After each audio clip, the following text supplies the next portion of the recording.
This week, in 1989, proceedings in Parliament started being televised, hundreds of years after MPs first sat in the Commons. Since then, there have been dozens of outrageous, controversial, moving and historic moments, so we have chosen some of the best.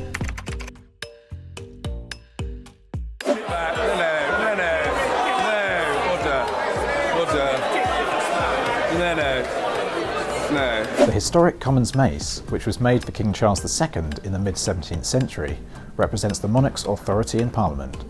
Without it, MPs cannot meet and laws cannot be passed, because members technically only sit at the behest of the King. So when in 2018 Labour MP Lloyd Russell Moyle picked up the ceremonial club and tried to march out of the Commons during the Brexit deadlock under Theresa May, there was uproar and bemusement in equal measure. Proceedings could not continue until the mace was restored to its rightful place on the table of the House. Although he quickly gave the mace back to a parliamentary official, Moyle was immediately suspended from the Commons for his rebellious act.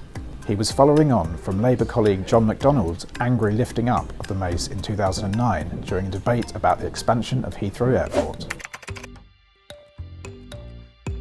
On the day of her resignation, Margaret Thatcher showed the Commons what they were set to miss.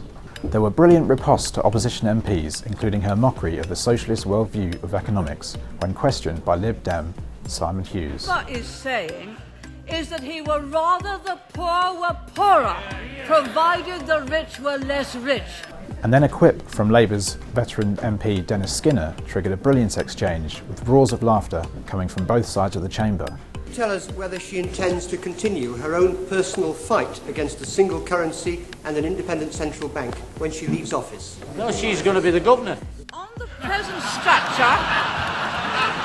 It prompted a typically witty reply from the PM. What a good idea. As some Tory MPs perhaps began regretting their decision to get rid of the three-time election winner. Amid calls for her to cancel your resignation, she added, I'm enjoying this. I'm enjoying this.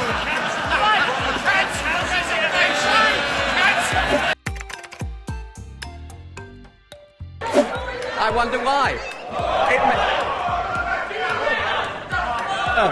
Order. In 2004, a screaming campaigner from group Fathers for Justice launched a condom filled with purple flour at Prime Minister Tony Blair from the Commons Public Gallery.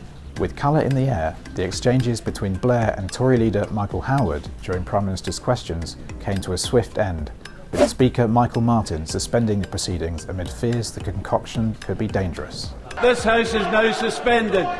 Order! With the security lapse in mind, a perspex barrier has sealed off the chamber from the public gallery ever since.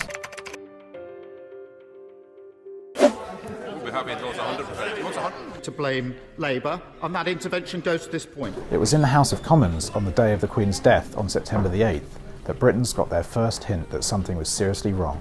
After Prime Minister Liz Truss had unveiled her plans to freeze soaring energy bills, she was seen being given news about Her Majesty's grave health by Nadeem Zahawi. Moments later, Labour's Deputy Leader Angela Rayner was handed a note that was later passed to Keir Starmer. After Buckingham Palace released a statement announcing doctors' concern for the Queen's health, there was a hushed silence in the Commons as Speaker Lindsay Hoyle sent the House's best wishes to Her Majesty. When I say that we send our best wishes to Her Majesty the Queen and that she and the royal family are in our thoughts and prayers at this moment. It was later revealed that the Queen died at 3:10 p.m, but the earlier scenes in the Commons were historic for the single reason that they were the first signs that the 70-year reign of Britain's longest-serving monarch was in its final hours. In the tribute speeches that followed the next day, the words by the then ex-Prime Minister Boris Johnson were hailed on all sides as he called the Queen Elizabeth the Great. And it was that indomitability, that humour, that work ethic and that sense of history which together made her Elizabeth the Great. And the sight of a packed chamber standing to observe a minute's silence for the Queen was both historic and deeply moving.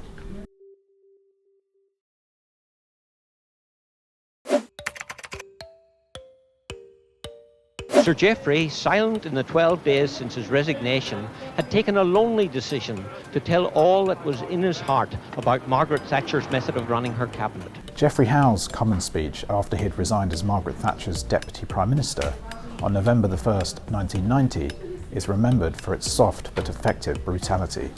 The man who had served Britain's first female Prime Minister loyally since 1979 shredded both her domestic policies and her increasingly hostile position on the European Union.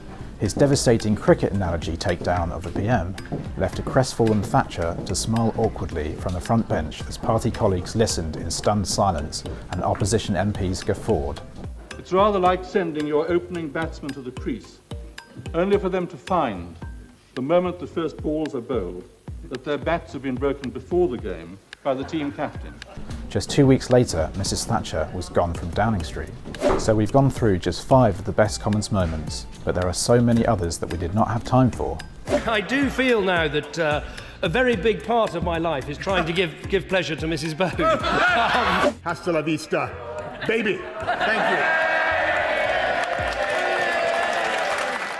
If you enjoyed this video, don't forget to hit like and subscribe.